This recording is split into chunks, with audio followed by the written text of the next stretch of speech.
Di celah antara dua tembok bangunan inilah hidup sebatang kara seorang warga lansia, Muhammad Thoib. 10 tahun sudah sang kakek warga Dusun Mawar, Desa Gampong Keramat, Kecamatan Kuta Alam, Kota Banda Aceh ini hidup di gubuk yang tak layak huni.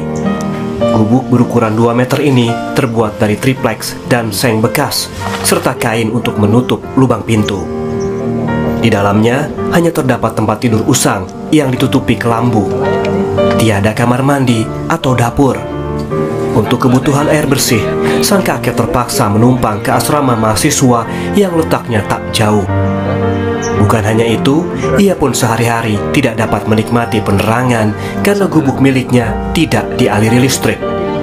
Ketika malam tiba, sang kakek sendiri dalam gelap dan tak jarang kebasahan jika hujan turun.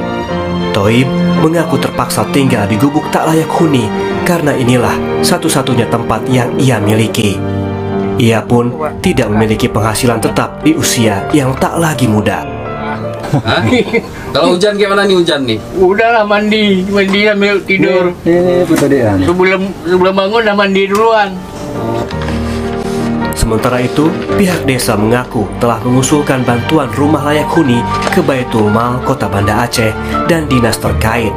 Namun hingga saat ini belum ada realisasi. Alasannya, lahan yang dimiliki Thoib dengan ukuran 2 kali 30 meter tidak sesuai syarat untuk pembangunan rumah bantuan layak huni dari pemerintah. Nah, jadi dalam hal ini bukan kami diam.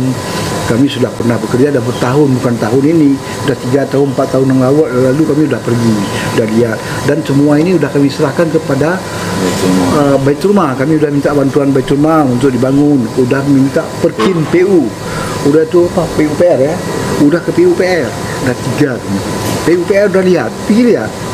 Nah, kalau dinas sosial langsung dia dengan camatnya, dengan anggota camat. Dia ke situ udah lihat juga nggak bisa mengapa tanahnya itu tanah 2 meter. Jadi apa yang harus kami bangun dengan tanah 2 meter begitu. Ini tidak mungkin kami keluarkan biaya dengan untuk itu, kata orang-orang itu.